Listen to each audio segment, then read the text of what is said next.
Yo, JD here, Tyrolinus, and as you can see, we are at AOR Monaco here today.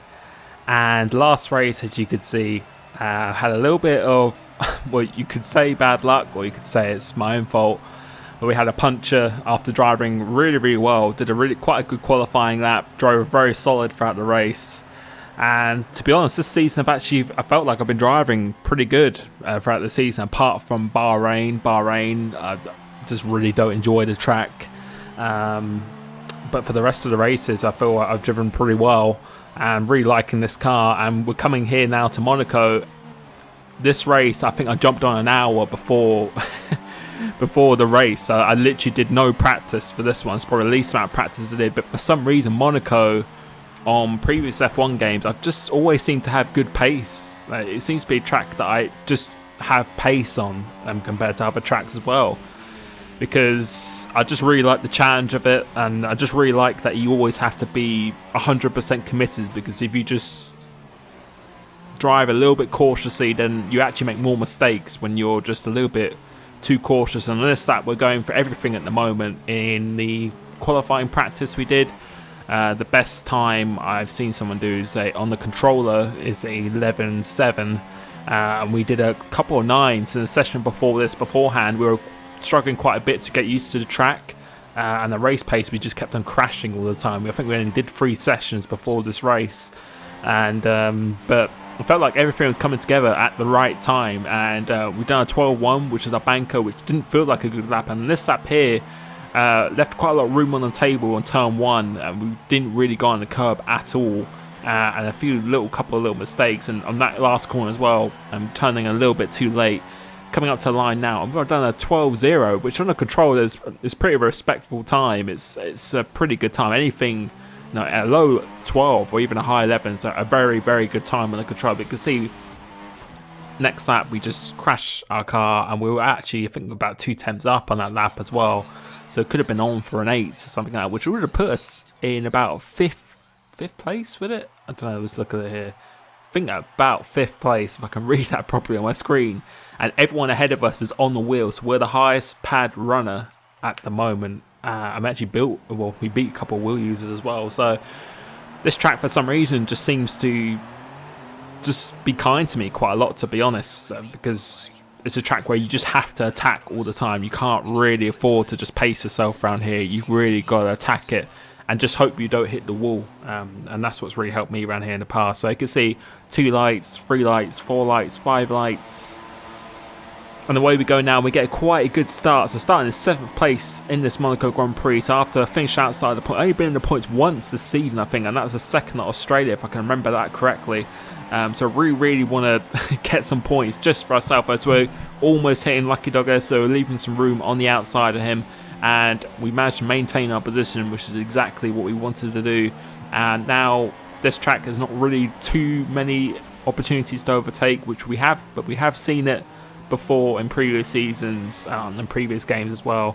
So we're going to go cut around this hairpin here, very tight. You can see we're losing a bit of time through there. That's I don't know if that's what the difference between the wheel and the controller is, but the wheel is definitely quite a bit faster around here. I'd say probably 8 tenths to lap, to even the second of the lap maybe at least. So if we can even stay with these guys, staying in this position alone would be pretty good, as we've already got our first warning. So that's 1 out of 3. So that's not really a good way to start the race, because we just don't want to. Now we have to be a little bit more cautious than we like.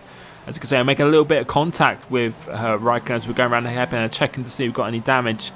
And right now, obviously, as I said, you want to be pushing as hard as you can, but if you get any ounce of damage, even just a slightly darker green front wing, it can cost you quite a bit around here. And obviously, with no runoff area, the slightest bit of understeer can really almost pretty much destroy your race. But luckily, it is hard to overtake.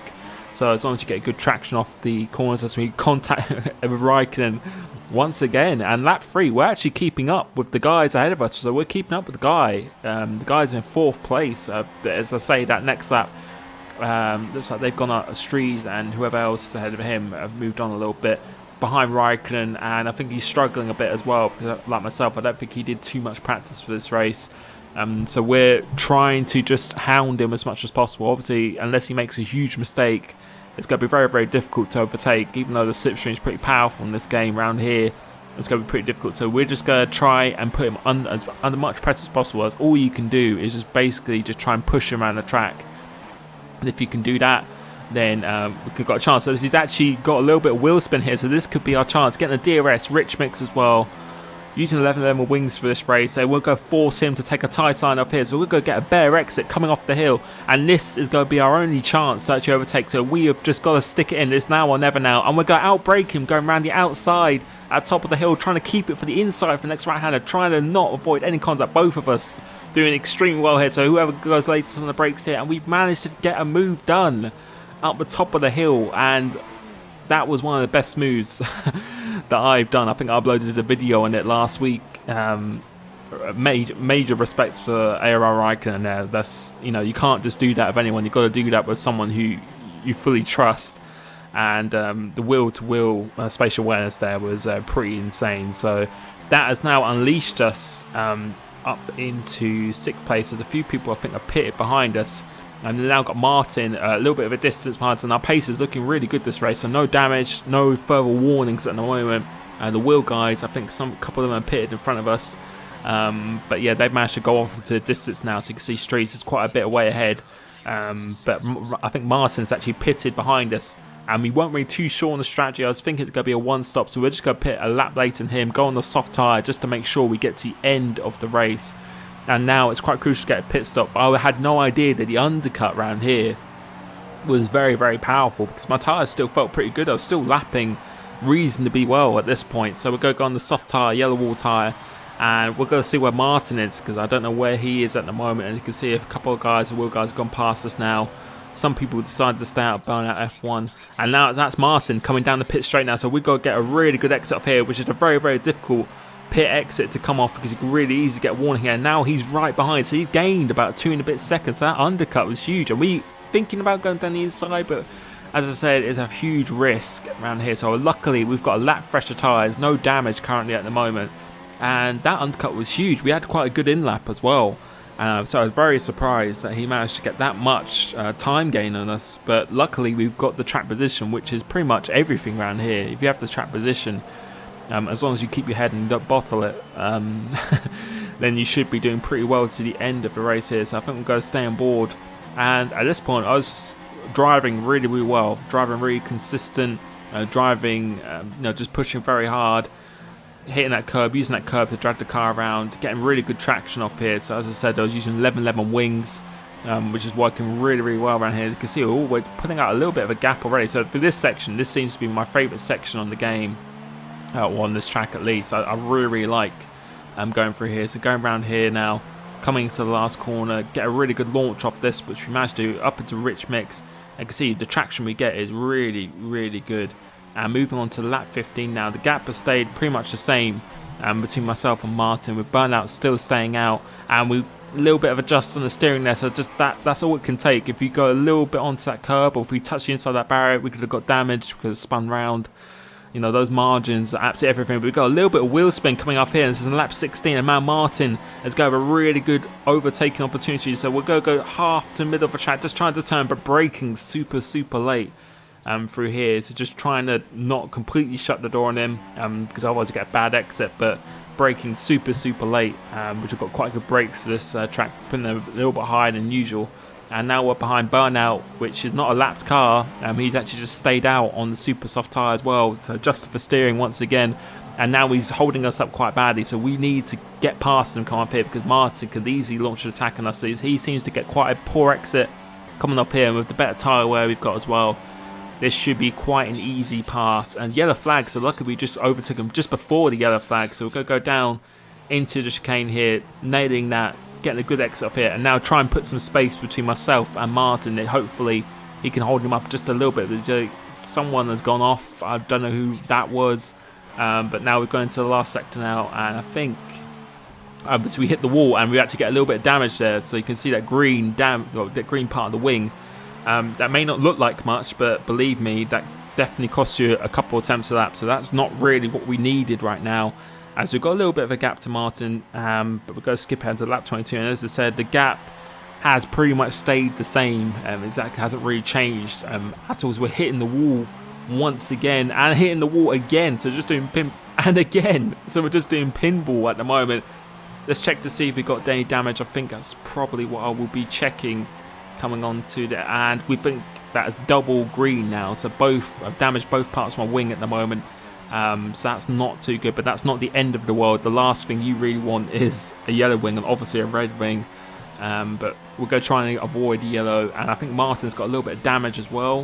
My engineer didn't tell me, but he actually said to me after the race he did have some damage, but you could see fully committed through these corners at the moment. So that's what I mean, you've got to just literally just close your eyes and hope that going through those corners. And you can see we're pushing very, very hard at the moment, and we've got the wheel users ahead of us, so they're not that far ahead of us considering on lap 23, and the controller is pretty poor around here.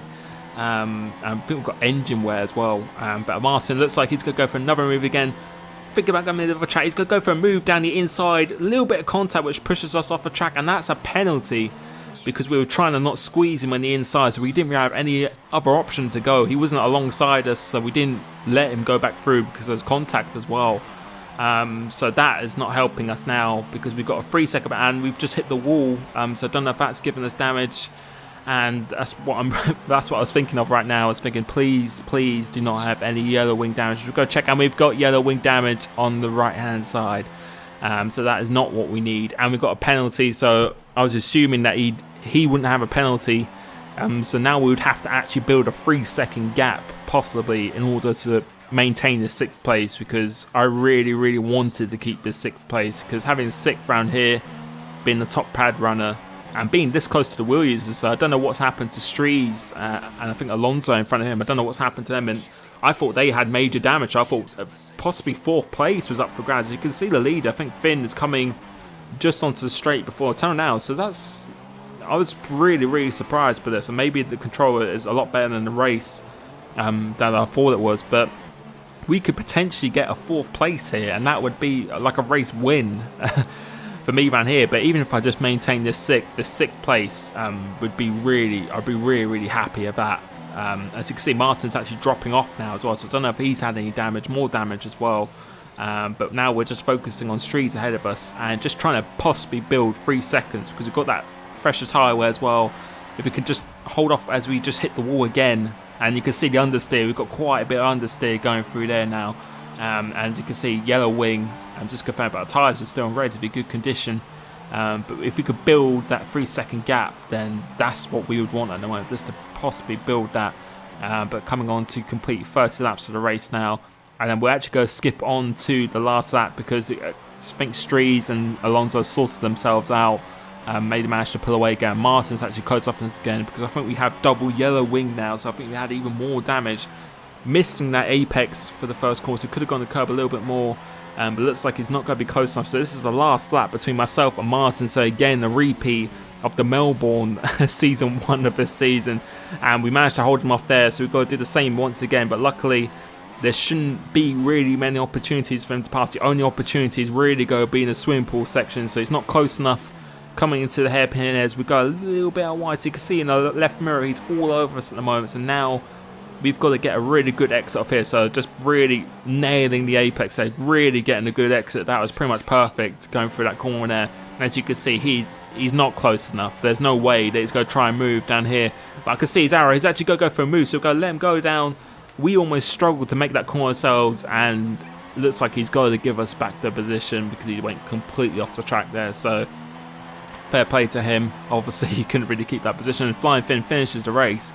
And again, I was pretty surprised how close we actually were, because in some race, other tracks, he normally wins by that much as well. So I was pretty actually happy with the way I drove this race. It was really consistent, and I think most of this season, I think I've driven a lot better than I have last season, a lot better. But we just haven't had the luck, or just really chosen the right strategy. Just a little slips of concentration at a time just haven't really helped us. But that is us 6th place around Monaco. So a pretty good race. Hopefully you did find it entertaining. Thank you as always for the support, and we will catch you at Canada, which should be the next video in AOR next round. So thank you so much, and see you soon. Cheers.